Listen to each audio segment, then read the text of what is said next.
మన ప్రభు అయిన యేసుక్రీస్తు నామములో మీ అందరికీ వందనాలు. ఈరోజు మనము కేరళ రాష్ట్రంలోని పలయూర్ అనే ప్రాంతంలోని సెయింట్ థామస్ గారు కట్టిన రెండో చర్చిని మనం చూడడానికి వచ్చాము. ఇక్కడ యేసుక్రీస్తు వారు చనిపోయిన తర్వాత థామస్ గారు ఆయన చేతి వేలలో పెట్టి ఆయనను చూస్తే కానీ నమ్మనని చెప్పిన థామస్ గారు అది నమ్మి ఆ తర్వాత ఆయన సువార్త చేస్తూ భారతదేశానికి వచ్చి భారతదేశంలోని కేరళ రాష్ట్రంలో మొదటగా ఆయన చర్చిని స్థాపించడం జరిగింది. ఇది పలయూర్ ప్రాంతంలోని చర్చి. ఇక్కడ థామస్ గారు ఇది రెండో చర్చిగా ఇక్కడ ఉన్న ఆధారాలు చెబుతున్నాయి. ఇది AD 52లో కట్టారు. ఇక్కడ మనం లోపలికి వెళ్ళగానే మేరీ మాతను మనం చూస్తాము. అలాగే ఇంకొంచెం ముందుగా వెళ్ళినప్పుడు ఈ చర్చి ప్రదేశాన్ని మొత్తం మనం ఇలాగా చూస్తూ ఉంటాం. ఇది చర్చి నమూనా. ఇలా లోపలికి వచ్చినప్పుడు ఇక్కడ ఒక నల్లటి ఒక స్తూపం మీద సిలువను థామస్ గారు చేశారని ఇక్కడ వారు చెబుతున్నారు. ఇది మొత్తంగా ఆయన కట్టిన తర్వాత దానిని మొత్తాన్ని ఇలా డిజైన్ చేసి దీన్ని ఇంకా అలాగే భద్రపరిచారు. ఇది చర్చి ముందు భాగంలో ఉంటుంది. దీనిని మొత్తం దాని చుట్టూ మనం గమనిస్తే దాని చుట్టూ దీపాలు వెలిగించడానికి ఒక ప్రాంతం లాగా దీన్ని తయారు చేసి పెట్టారు. ఇప్పుడు మనం ముందుకు వెళ్ళి చర్చి ఎలా ఉంది అనేది చూద్దాం. ఇక్కడ జరిగే ఆరాధనలు, ఇక్కడ ప్రార్థనలు ఎప్పుడు జరుగుతాయి, ఇక్కడ ఫెస్టులు ఎప్పుడు జరుగుతాయి అనేది అక్కడ చూసాము. ఇప్పుడు మనము థామస్ గారు కట్టిన ఈ చర్చి లోపల ఎంత అద్భుతంగా ఉందో మనం చూద్దామని ముందుకు వెళ్దాం.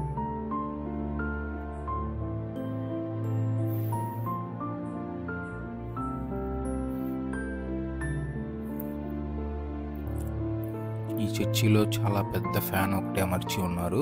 ఒకటే ఫ్యాన్ చర్చి మొత్తాన్ని కవర్ చేసేలాగా ఉంది. అలా మనం ముందుకు వెళ్ళి చూసినప్పుడు ఈ చర్చిలోని ఆ ప్రాముఖ్యమైన ప్రదేశం, ఆ ఆర్కిటెక్చర్, ఆ పెయింటింగ్స్తో చాలా అద్భుతంగా దాన్ని నిర్మించారు. కింద థామస్ గారు అలాగే పైన యేసుక్రీస్తు వారిని సిలువ వేసిన ఆ ప్రదేశాన్ని మనం చూస్తాము. థామస్ గారు ఇక్కడికి వచ్చినప్పుడు ఆయన మొదట ఏ విధంగా పరిచర్య మొదలు పెట్టారనే నమూనాను అక్కడ పెయింటింగ్గా వేశారు. ఈ చర్చి మొత్తం సిలువ ఆకారంలో చేయబడిగా ఉంది. ఇక్కడ నుంచి మనం గమనించవచ్చు, కుడివైపు, ఎడమవైపు మరియు ముందు వైపు 3 ప్రాంతాలుగా దీన్ని ఏర్పాటు చేసి ఉన్నారు.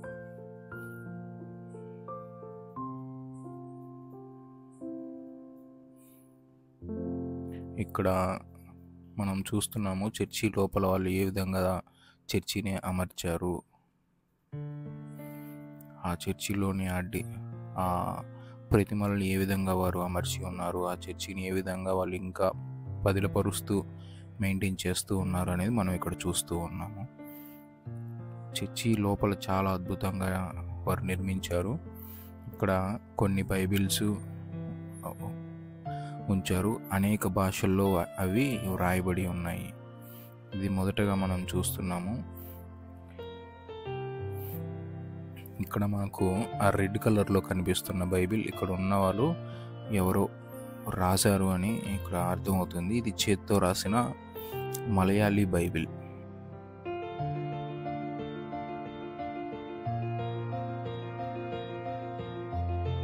మలయాళంలో రాశారు.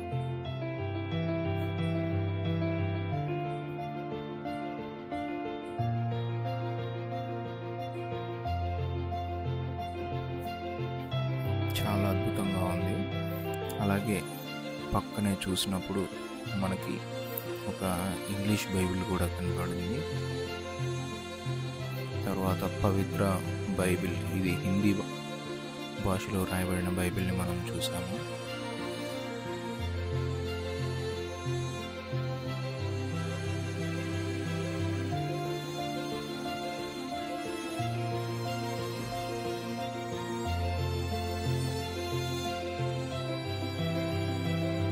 ఇక్కడ మనం చూడవచ్చు ఈ చర్చిలో ఉన్న భాగాలన్నింటినీ ఒక పట్టికలో పొందుపరిచారు. ఇక్కడ తెలుగు బైబిల్ కూడా వారు ఏర్పాటు చేసి ఉన్నారు.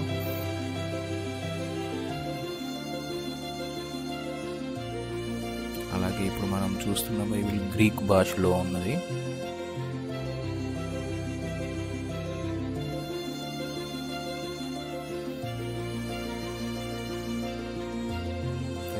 రకరకాల బైబిల్స్ ఏర్పాటు చేసి ఉన్నారు. ఎవరైనా వచ్చినప్పుడు వారు దాన్ని చూసి చదువుకోవడానికి వీలుగా ఏర్పాటు చేసి ఉన్నారు. ఒక చర్చి బయటకు వచ్చినప్పుడు ఇక్కడ నుంచి మనం ఎడమ వైపుగా బయలుదేరి వచ్చినప్పుడు ఇక్కడ ఒక ఫిష్ ట్యాంక్స్ ఇవి ఏర్పాటు చేశారు. ఈ దారి గుండా వెనక్కి వెళ్తే మనం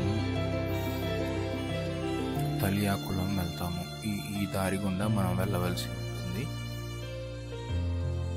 ఇక్కడ ఎటువంటి ఎంట్రీ ఫీజులు కానీ ఏమీ లేవు. మనము అలా ముందుకు నడుచుకుంటూ వెళ్తూ మనం చూడొచ్చు. మనం తలియాకులం చేరాము.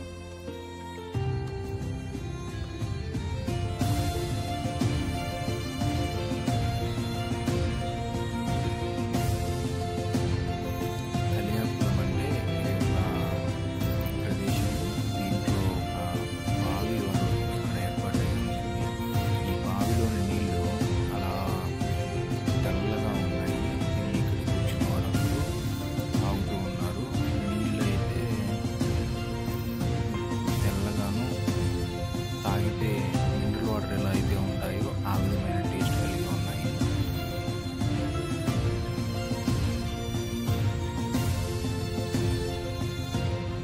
వాటిని తాగుతున్నప్పుడు ఆ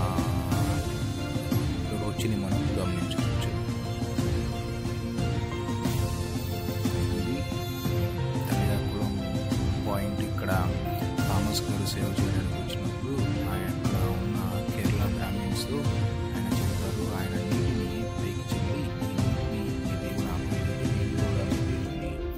నమ్ముతాను, లేదంటే మీరు మా దేవుని నమ్మాలి అని వాటితో ఒక మాటలు చెప్పి ఈయన దేవుడికి ప్రార్థించినప్పుడు ఆ నీరు అలాగే పైకి ఆగుతుంది. అది నమ్మి ఆ బ్రాహ్మిన్స్ అందరూ ఆయన ద్వారా బాప్తిస్మం పొందుతారు. దాని నమూనాగా ఇక్కడ చిత్రీకరించారు. ఇక్కడ మనం గమనించవచ్చు ఆ నీటిని ఆయన చల్లినప్పుడు ఎలా ఉండింది అని.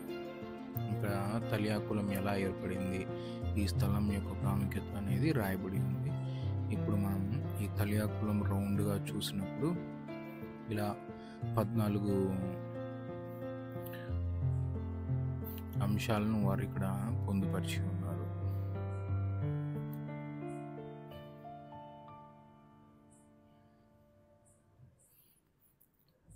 ఇది థామస్ గారి సమాధిగా వారు ఇక్కడ ఏర్పాటు చేసి ఉన్నారు.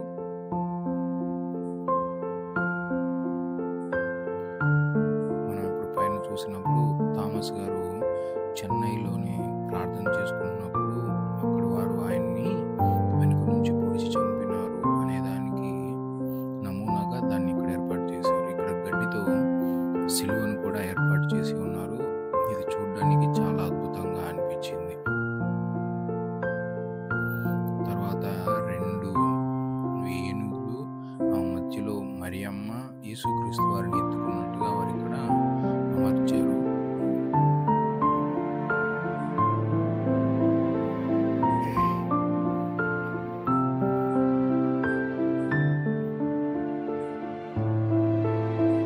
ఇలా మొత్తం చుట్టూ చూసినప్పుడు యేసుక్రీస్తు వారిని సిలువ వేసినప్పుడు జరిగిన సంఘటనలన్నింటినీ మనం ఇక్కడ చూస్తాము. చివరగా ఇదంతా తిరిగి ఇలా ముందుకు వచ్చినప్పుడు మనకి ఇక్కడ సేవ ఈ చర్చి ప్రదేశము ఇదంతా మనకి ఇక్కడ గమనించవచ్చు. ఇది అయిపోయాక మనం చర్చికి ముందు భాగంలో ఉన్న బోటాకులం అనే ఒక ప్రదేశానికి వచ్చాము. ఇక్కడ థామస్ గారి యొక్క 45 అడుగుల విగ్రహాన్ని మనం ఇక్కడ చూస్తాము. ఈ ప్రదేశం అయితే చూడడానికి చాలా చక్కగా ఉంది. మేము వచ్చిన సమయంలో ఎక్కువగా వర్షం పడడం వల్ల తక్కువ సమయమే దీన్ని తీయడం జరిగింది. ఈ మ్యూజియం కూడా ఇక్కడ ఏర్పాటు చేసి ఉన్నారు పలయారులో. కానీ మేము వెళ్ళే సమయంలో వర్షం పడడం కారణంగా దాన్ని మూసివేసి ఉంచారు.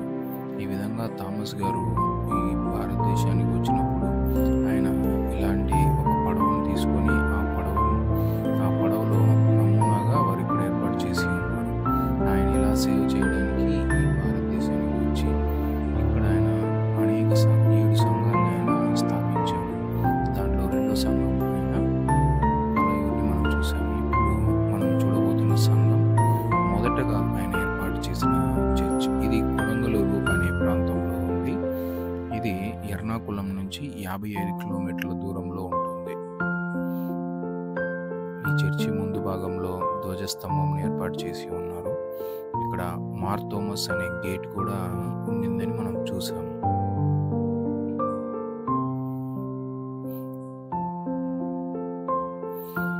ఈ చర్చిని మనం గమనించినప్పుడు ఈ ముందు భాగంలో అనేక విగ్రహాలను ఏర్పాటు చేశారు. ఆ ధ్వజస్తంభం వెనుక భాగంలో ఉన్న విగ్రహంలో చాలా ప్రత్యేకంగా వారు థామస్ గారు యేసుక్రీస్తు వారిని ఏ విధంగా అయితే తాకి చూశారు అనే దాన్ని అక్కడ ఏర్పాటు చేయడం జరిగింది.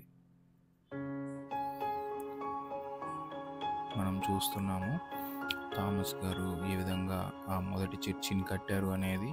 ఇది చర్చి లోపలి భాగంలోని పెయింటింగ్స్ చాలా అద్భుతంగా వేశారు.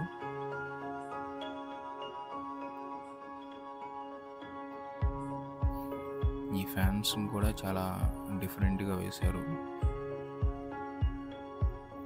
ఇక్కడ మనం గమనిస్తున్నాము వారు ఆ చిన్న సంఘాన్ని ఆయన ఏ విధంగా ఏర్పాటు చేశారు, దాని తర్వాత కాలంలో వీళ్ళు ఎలా మార్చారు అనే దాన్ని మనం ఇక్కడ గమనిస్తున్నాము. ఇక్కడ బలిపీఠం లోపల ఏ విధంగా ఏర్పాటు చేశారు అనేది కూడా మనం ఇక్కడ చూడొచ్చు. ఇక్కడ మేము క్యాండిల్స్ కూడా వెలిగించాము, కానీ వీడియో తీయలేకపోయాము.